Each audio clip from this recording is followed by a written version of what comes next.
So it's like they directed both. They direct together. It looks like Mhm. that I'm doing some quick research into their projects and what they've done in the past. It's like they're kind of attached, like they're a team. They're a team of directors, which is very interesting. Um, because I feel like we don't see that on a regular basis. So to see two people get together and be like, we have a vision and we both can put it on from paper to screen is interesting. Yeah, Definitely I to do would it like at this to. at a high level like this, working with a Will Smith, working with these big gigantic production companies with these big gigantic budgets. It's interesting. Yeah, I would be curious to kind of know what that's like because I'm used to just always seeing a singular director, and we're all used to seeing a singular director. But now you have a lot of situations, and I mean, you've seen it with the Matrix, the Mhm, Wachowski sisters, like mhm, them co-directing the Matrix. But that again, that doesn't happen a lot. So it's like the dynamic, like whose creative vision is either more dominant or are you both on the same page? Like I'm curious how that dynamic works and mhm, like whose vision was it to have Martin in this like spiritual mhm, world when he sees the captain. Like some one of I don't know if that was both of them coming up with that together, but that I thought that was dope, by the way. Just mhm, kind of how he saw like when he had, the heart attack and he went into that state and he saw his captain, he was like, oh, it's not your time yet. And then mhm, um at the end of the movie, Will kind of had somewhat of a similar experience, but it wasn't him dying. It was him in the middle of like some sort of panic attack or something like that. So I thought that was like a cool thing to kind of throw in there, and with the visuals with that was pretty dope. So yeah, co-directing is definitely a different conversation. right. Before to piggyback off of that, I wanted to. That's one of the things that I wanted to bring up as we talk about Bad Boys for Ride or Die, right? So I think that their decision to do that with Martin and with Will Smith was like borderline genius.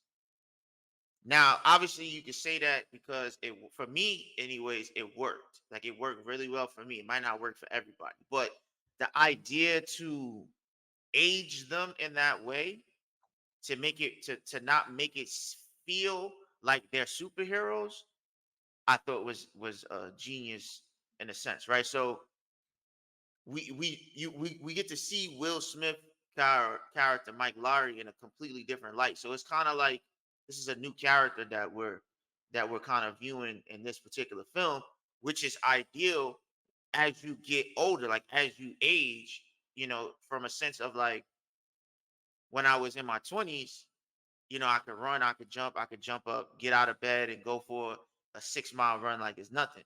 But when I'm in my late 30s and I'm in my 40s, I'm in my 50s, that I'm not that same person. So to actually see that happen on screen is great. And they did it in so many different ways, right? Like, so the film starts with Will Smith, with Mike Lowry getting married, right? So that's a vastly different character than what we usually see, right? Because he's usually he's this playboy in a sense, right? So now he's married, right? So he has a family, he has something to lose. And I think not only that, but then his son and trying to protect his son and actually be a father in a sense to his son, you get to see him be cautious of his movements now, right? Like he's not just out there running down the middle of the street with the gun in his hand, his shirt flying, trying to catch the bad guy, right? Because he got something to lose. But it also plays off he was shot, right? Like he was shot in the third one. So now I love that they created that in the character. Like they made it feel like those events actually happen and it carries over. Because a lot of times we might not see that. Like a lot of times, the buddy cop gets shot, gets healthy, but he's back out there doing whatever it is that he do. But now you see that there's like a conscious, there's a looming kind of like a dark cloud in a sense. And I think that's good character development. That's good writing. And then that's a great performance by Will Smith, right? Because he has those moments where he has panic attacks just randomly throughout the film, and they played it well. Like they really kind of work it out well throughout the story. We already seen that with Martin Lawrence in a sense, right? Because he always had a family, and he had that situation. I think it was in the second one where he was like, "I want to step back." It was either the second or the third one where he was like, he want to step back from the cop thing because it was getting too wild in a sense, and he's trying to be the family guy, be there for the family, grandkids, etc. So it's interesting how they having those characters kind of do that. And I thought that was dope. I thought it was a genius way to do it in a sense. Yeah, it was very great that they implemented flaws in the character. Like it wasn't just, they're these badass cops and they out here doing reckless shit. They definitely gave them like a tangible like flaw. So like obviously in the Mhm. beginning, Martin had the heart attack and that's kind of like, him choosing, I think it was something to do with his health. That was the cause of his heart attack. He always eating Skittles and all this other shit. Mhm. Um, and then obviously with Will, that's another one. Like it's always cool to see them do crazy stuff, and then the flaws kind of help with like making you feel bad for them to a certain degree, and also like kind of gives you a thing to pull from, you know, in the middle of the story to kind of like throw them back. Because obviously, when it comes to obstacles, you're gonna have the opposition, you're gonna have the antagonists doing what they do. Right. But when you have these internal obstacles, that's, I think that's great writing to include both, to include an internal obstacle and then include the external obstacle. Absolutely. Now, as far as another aspect of the movie that I enjoyed is the familiarity with certain things. So again, you have that banter, that familiar banter, just them going back and forth, them in a stressful situation where they both need to be focused or they might get shot or might die, but they Mhm. sitting there arguing with each other. They brought that back. That was solid. That was dope. Mhm. That might not even have been a director's move. That might have just been them being like, yeah, you remember in the third one and the second one we used to kind of do this, because I guarantee you there's a few moments that they might have like, just ad-libbed or improv certain moments because they understand how the dynamic goes. And the car, if you remember the car scene in the beginning, looks very similar to the car scene in the first one, Mhm. them in the car driving, and Martin's in the seat. Well, Marcus, he's in the seat and he's, yo, slow down, why you driving so fast, and all this other stuff. They kind of have this back and forth. And then, with this one, they ended up in a grocery store and that whole ordeal, and then they both end up pointing the guns at the camera. Bad Boys, Ride Yeah. or Die pops up. And the first one, same thing. It was, they were getting carjacked, beat both of the dudes up, pistols pointed down at the camera. Bad Boys. Like it's, Mhm. that's a franchise thing. That's what franchises do. They pick out staple moments and they rock with it. And I think it works. No, absolutely. I think they're doing it the right way when it comes to this franchise. Like we're not taking it too serious in a sense of where we're overly critiquing it. Like you said, it's not an Oscar worthy performance. This is not going up for those type of awards.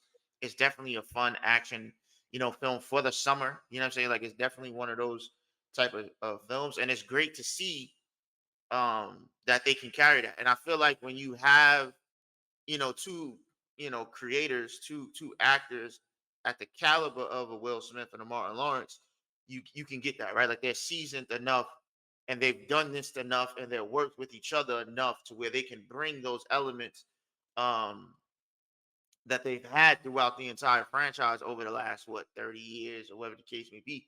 So it's great to see that, right? Like it's great to see that they're still up, they're still moving, they're still going, and they can still bring that same um authentic aspect that they started with in the first one.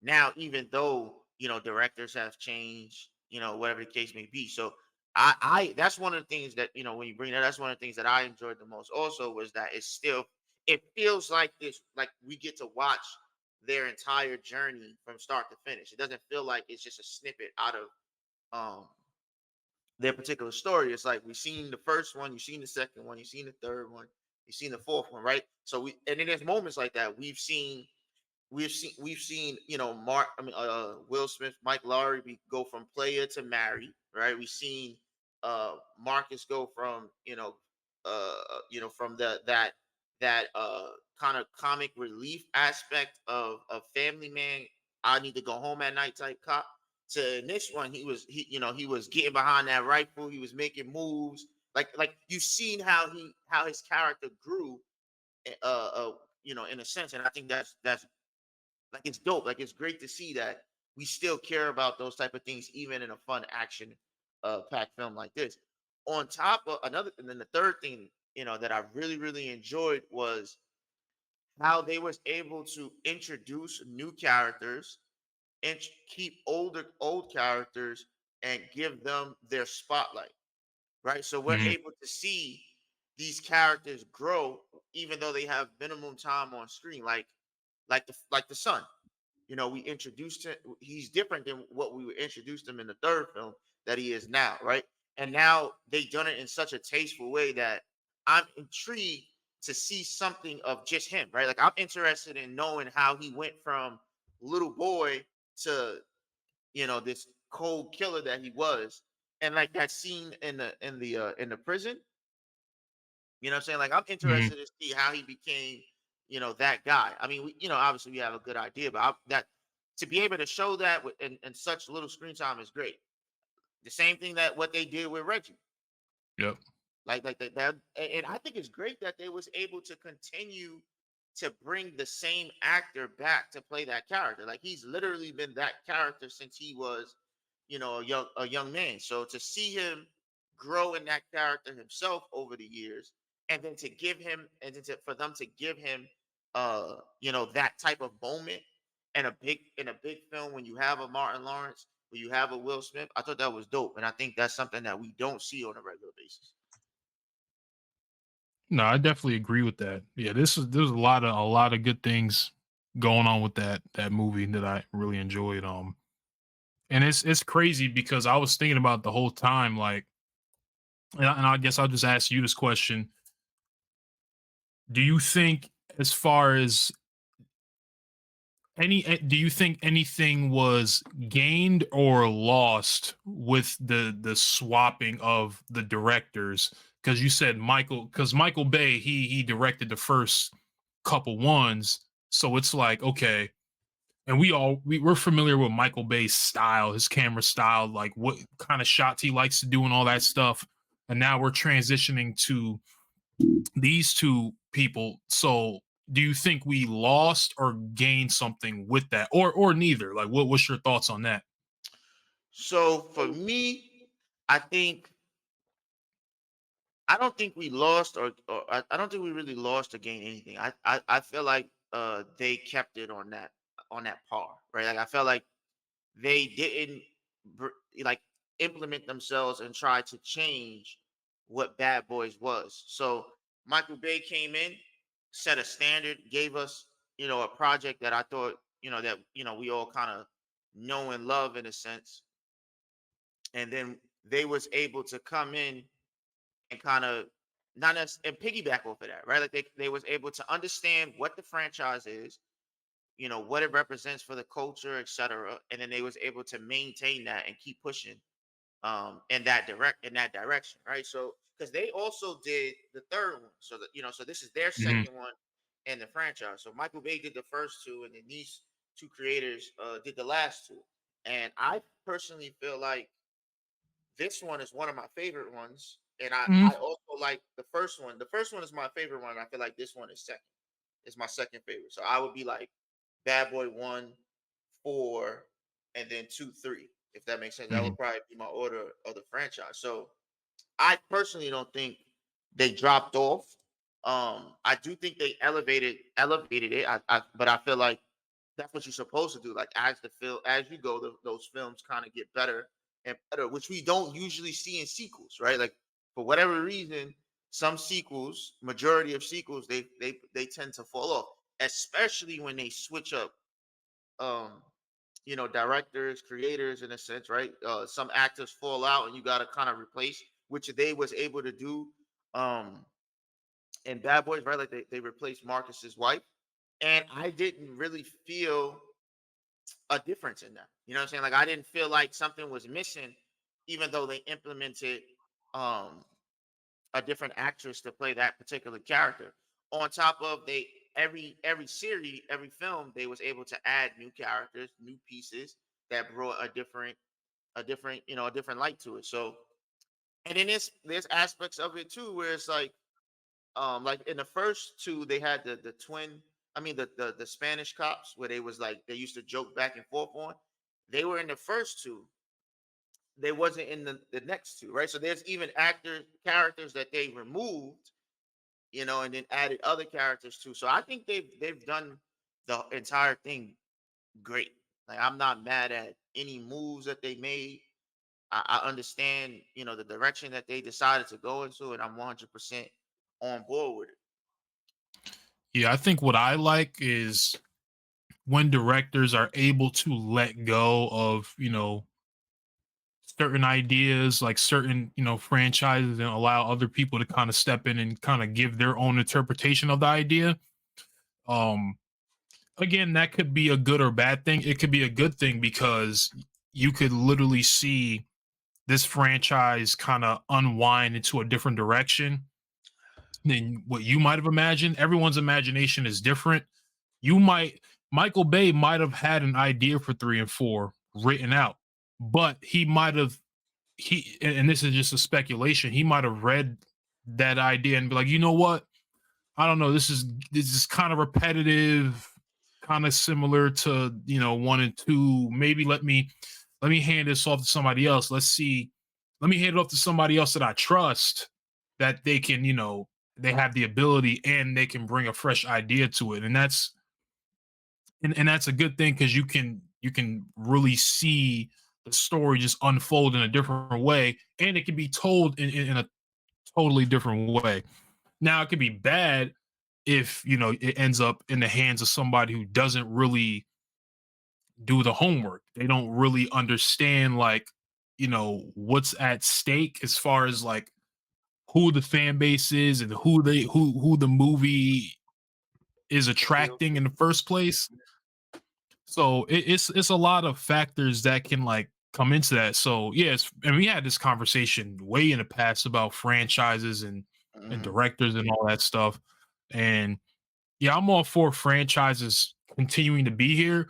But I do like the freshness of like when another director comes in absolutely. and gives their interpretation. We talked about Creed a billion times, that's gone through several different people now. So that and we've seen great products from each. So that's why I'm all for that. I have nothing against switching directors. Absolutely. So my question, I would like to, what was your thoughts on the cinematography aspect of the film? Because that's what Michael Bay is kind of all about. And I do feel like the creators, these particular directors, definitely sat down and discussed that, right? Like we're following a piece of work that is heavy on the visual aspect, and I 1000% believe that they had that conversation and they made sure that they went out their way to make sure that they appealed at that level. So what was your thoughts on just the visual, how the film actually looked, while you're sitting in the theater watching? Phenomenal. So I saw it in IMAX. I see everything in IMAX because it's the biggest screen, it's the best format, and just the way that they really paid attention to all the things that were happening in the film, like all the moving pieces. And if you just think about the story and kind of the environment that these two guys are in, they're two cops. They kind of are involved in a more unconventional type of, you know solving a case. It's not the traditional, oh, a person's dead, we're gonna go there, we're gonna, get some fingerprints, and we're gonna go after the bad guy and go get him. It's literally, in this film, it's your old boss was being framed by he was possibly working with the cartel, so now you're doing illegal stuff, off the grid stuff that has to happen, and it's super crazy, and that is reflected in the cinematography. You start seeing unfamiliar cinematography. You start Obviously, the big one to talk about is the one when Will Smith was out there. You were seeing his perspective in first person, like that was Mhm. completely insane. And just kind of the way that they had it, they added that to kind of throw into like the fast paced action maneuver of him killing all these people and gunning them down. Obviously, you have these super dope aerial shots of just everything that's going on. It's probably drone shots, stuff like that. I didn't do any research on like what camera they probably use. It might have just been like some Arri Alexa, or could be Panavision. Who knows at this point? Um, but I thought the visuals was definitely dope. Obviously, the color was on point. I feel like with action movies, color is super duper important. There needs to be some sort of like vibrant type of look to it in order to really keep people's attention. Also, when it came to certain characters, they had certain angles, like for example, you have what's called the Dutch angle, which is you have you're on somebody, but you're kind of off balance to a certain degree. There's a lot of directors that use this kind of directing or cinematography style, and a Dutch angle is kind of used to portray something that's off, or something that's unconventional, or something that's disturbed. And they used it a few times on the dude who was the villain. I forget the dude's name. Um, Mhm. that was behind all of it, but yeah, when he was answering the phone, when he captured the girl and I think Mike's wife, they kind of used that, you know, that Dutch angle, and it was kind of like it was shaky, it was a handheld type of situation, and I thought that was dope too. Like all of it is dope. I would have to definitely give this another watch to pick out any more cinematography tricks that they might have used, but yeah, it looked very well done. Absolutely. I agree. I agree with everything you said. And then to add on to that, we got a new kind of vibe to the visuals. Also like with that whole, like going into Marcus's brain and how they did that visual aspect with the different CGI stuff and different things like that. Like that's not something that we usually see in the Bad Boys franchise. So I thought that was really interesting that they took that more spiritual aspect when it comes to Marcus. When I felt like they clearly was leading to it, because that's the type of, he always been that kind of a character in a sense. So yeah, I thought I looked like they shot it with the Area Alexa Mini and a bunch of other cameras, some Sony cameras and Panavisions and stuff like that. So they shot it with a bunch of different cameras, but Area Alexa Mini is definitely on top of that list. But yeah, definitely. I thought the visuals was A1. I thought some of it, I loved how they made things feel more shaky because of the situation that was going on. You know what I'm saying? Hmm. Like what the actual character was doing. They kind of lined up the camera view to kind of give that vibe. Yep. Um, but yeah, I 100% agree with everything you said. I have another question just to kind of flow into it. How did you feel? So I love when there's a little foreshadowing with characters in the film. Hmm. Um I'm usually not a fan of like when they just kind of throw characters on us in a sense of like just one day we wake up and all of a sudden he has a son, or all of a sudden, you Yeah, know, yeah. or whatever the case may be, right? So but I felt like they do it very tastefully, right? They did it in the third one where boom, all of a sudden he has a son, but they don't just come out when we see him. just come out and say he has a son. It's like they kind of reveal it later on in the story. It's like, oh shit, that type of vibe. But they didn't do it this time with the captain's daughter and the granddaughter, right? I mean, and her daughter, and I kind of feel like, and I could be wrong. Maybe they showed us a glimpse or talked about it or mentioned it in some of in the earlier films, but she was an adult.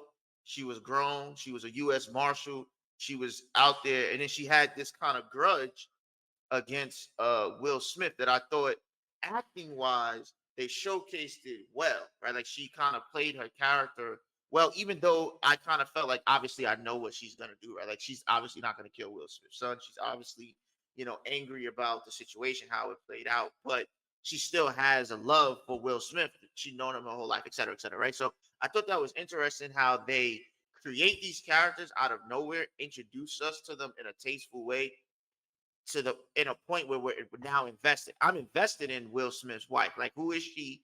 How did they meet? Even though they tell us, oh, that was his therapist, they make a joke about it, like, oh, that was his therapist. Well, his physical Mhm. therapist, right? Like they make that joke. So it's interesting to I wanted to know what was your thoughts on those characters, including Reggie character, because like Reggie's a character that they've been building for years, right? For Yeah. 20 years, 30 years, they've been building his character. And then you got other characters like the captain's daughter, the wife, the politician, the dirty politician. Like these are new kind of like new characters in a sense that we got Mhm. thrown on the screen. But then at the same time, they're bringing older characters. So there's a lot of new characters. I just like you have um I can't remember her name now. The comedian that was she was like the top girl in the bar in the club where Oh, she was, yeah, was that Tasha P? nah, what's the Oh, comedian? what's her The one that, name? what is her name? Hold on. Tasha Smith is Taraji Tiffany Haddish. Tasha Smith, Tiffany. Damn. yeah. So they introduced Tasha Smith, right? They introduced the wife. They introduced Tiffany Haddish. They introduced Joyner Lucas, right? Joyner Yeah. Lucas had a really small role. They Yep. brought back DJ Khaled in a small space and finally took him out, so we probably Yep. won't see him no more, right? So they brought back John. They brought back John Sally. Like they have all these characters that some we know, some we just met, and they doing it. They do it so tastefully. Like they do it so great. And I wanted to know your. It's a long ass question, but I wanted to know like your opinion on just the characters overall and how they was able to bring them in and out, delete, restart, whatever the case may be. Yeah, I think it's tough to do that. It's tough to kind of bring in characters and take them back out because a lot of times when you give the audience something, they want to follow up. Like, why are they here to a certain degree? But I think what made it so easy to do it in this one was that it was a hectic film. It was a hectic situation that was happening. So it was very I wouldn't say it's easy, but it made sense for them to pop certain people out there and then be like, oh shit. And then, they kind of just, go about their way. Like with the DJ Khaled situation, he popped up there and then got blown the fuck up. And we were okay with that. We weren't like, who the hell? Like, nah, like no one really cared. We saw, we saw Fletcher again. Fletcher was, in the art gallery or whatever, and then he got his head blown off. Like, there's certain characters where it's like, oh shit, it's like we're not totally upset because we understand the grave nature of the situation. And then obviously there's Joyner Lucas. There's that I forget the dude's name, this dude that does this all the time. Right, right, right. The social I media don't know guy. his Yeah, name, content creator. That was a yeah, cool little cameo. I mean, it's that was probably like, all right, he knew somebody, they threw him in there, gave him a little, yeah. A little love. Yep. little bit of love. I appreciate that. That's something I really like. That's like an opportunity to a certain degree. They kind of like gave it to him, and they, it wasn't too much, wasn't too little. That was dope. But more importantly, with the son, like with the son in this one, the son definitely played a tough role. He definitely got a little bit more light in this one, Mm-hmm. and it's kind of weird because we don't fully trust him along with other people. So Mm-hmm. it's like, this dude's out of prison now. They broke him out. He escaped, whatever, and now he's along for the ride. And I'm so used to seeing that type of situation turn bad in a lot of movies. Like, he's along for the ride, and then he end up doing some fuck shit at the end. But here, he's wasn't trying to do some fuck shit at the end. He was actually, there just trying to take care of business.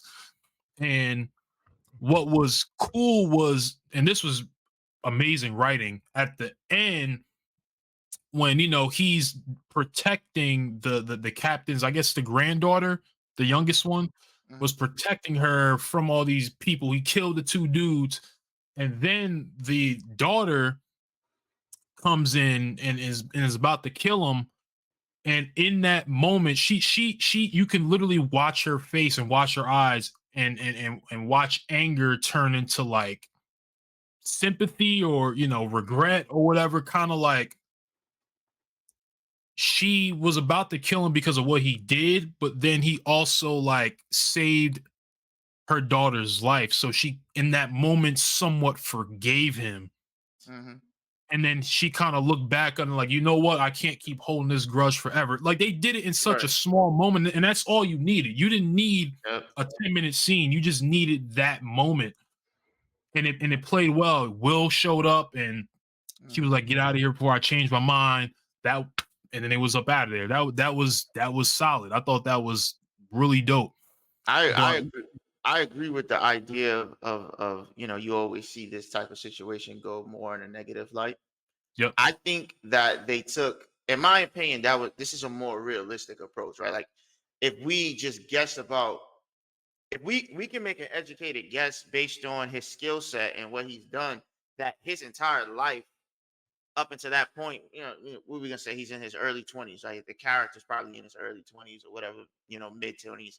We could say his entire life has been that, right? Like, training to do that. Like, that's not something that you just pick up, and can do that in a year. That's something that he's been training his entire life to be. So he probably never really ever been a kid, right? Hmm. Let alone be a kid um with the father, right? So for him to start to kind of see things on the other side, because that is his father, he's probably always wanted to have a father or to be able to kind of communicate in a sense. So when he found out that that was the case, I enjoy the fact that those are the kind of awkward moments that they're having. Right? Like, I enjoy that the creator made sure that they showcase that on screen, that there is still an understanding of, they're foreign to each other, but they are still father and son in a sense, not just the idea of there's a lot of hate there. There's a lot of hate there, right? There's understanding like, yo, he literally didn't know. Like, he had no clue. Hmm. And if he did know, it clearly would have been different. I like that he understood that. And there's like little nudges towards that you can pick up during the film at the different moments that they're together and having those awkward moments, conversations, whatever the case may be. And then I love that they made sure that Martin Lawrence character is a part of that process to bring the laughter, to bring the jokes, to make it a little bit more um digestible in a sense where it's not all just negative, negative, negative, negative, negative. Hmm. They allow it to still be a comedy, a family action film that you can take everybody to go watch and stuff like that. I thought that was dope. Outside of, they obviously they have their adult moments, but it's still, a tasteful film. Yeah, and Reggie's the Marine dude, right? Mhm. Yeah. Bro, this guy, when as soon as, like, something told me this was gonna happen. Like, so when Marcus calls him, he's like, "Yo, get everybody in the tell everybody to leave. There's people coming." Well, the way that Martin said, he's stupid as well. He's like, "Incoming, incoming," trying to Yeah. talk military language like that. Yeah. That was funny. So the moment he took the family and put them in the closet, and went and got the gun, I'm like, oh, it's a wrap. Yeah. He about to do some crazy shit. He closed the fucking door. They came in. Buddy came with the rifle. He said, boom, boom, boom. He started cutting down everybody. start fucking up everybody. I'm like, yo, let's go. Nah, Oh my, I yo, thought that that was was an funny. amazing way to, because I enjoy when you have some characters that's a little bit unknown. You kind of get a different vibe from. They're not really important characters, but they're characters. We get to see them. They get to move in the space that they're in, and then you Mhm, just have that kind of shocker of the aspect.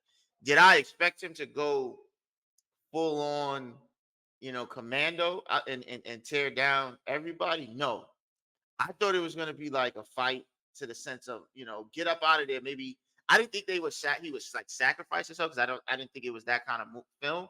But I wasn't expecting it to be, 18, 20 dudes, and he's just out there clearing the house. And he did it great. Like, it looked mhm, real. Like, you could tell that he trained for that scene to make that look as realistic as possible. So, and I think that was the star of the film. I thought that took it to that level. They did very well with it when there's moments where it's starting to kind of get a little stale. They hit us with a high, put us on that high, and then as it's coming back down, boom, put us on that high.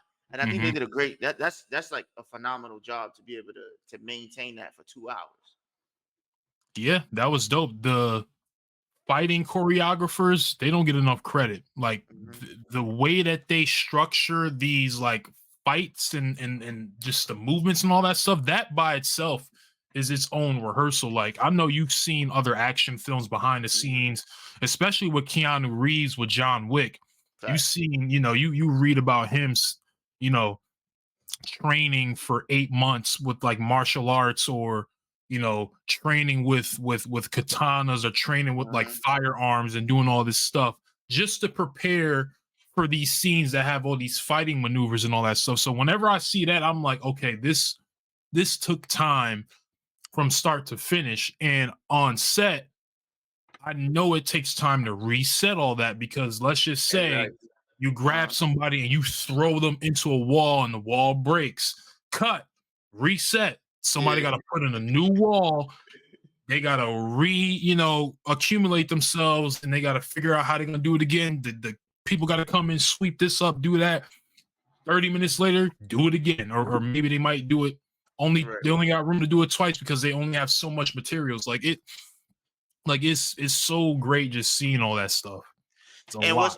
what's also dope too is that I'm happy that we're able to have that conversation, bring like kind of talk about it in a sense, because they have these stunt men and women a part of almost every film that we watch, right? Like boxing, we'll watch Creed. There's stunt people that are a part of that process.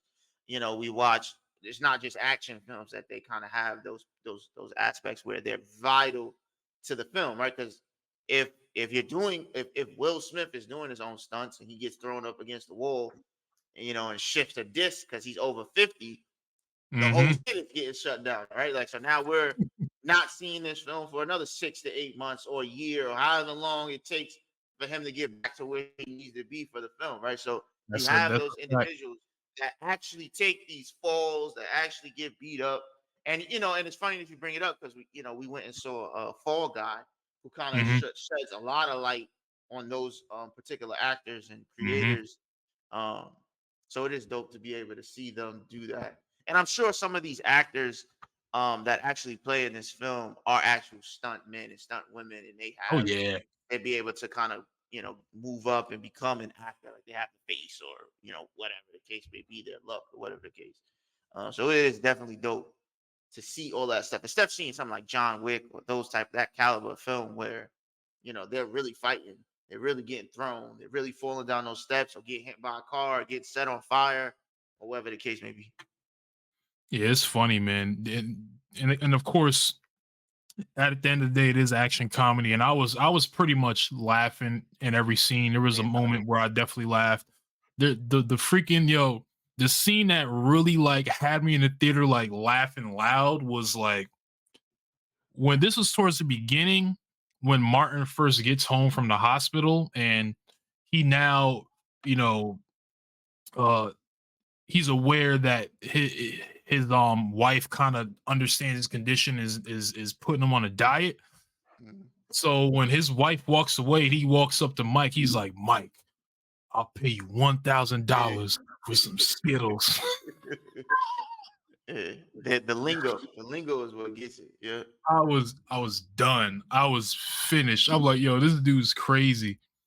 Yeah, but he definitely had it in this one. It was in a different way, obviously, because it's been some years. Like you can compare the first one to the last one all day, but he's a change man in real life and in character, so it's like it works. It's all It good. definitely works. It definitely works. And I think it's always great if you can have an actor to kind of play themselves on screen a little bit. Yep. Um, I think that's always um because you get the best out of it. You know what I'm saying? Sometimes those characters, and it's great to see real. In some cases, we get to see real people on screen in a sense, and I think that's what resonates a lot with people. We just gonna go ahead and leave this here. We just put that right there. Absolutely, Um, I'm it definitely was gonna go very see fun. this again.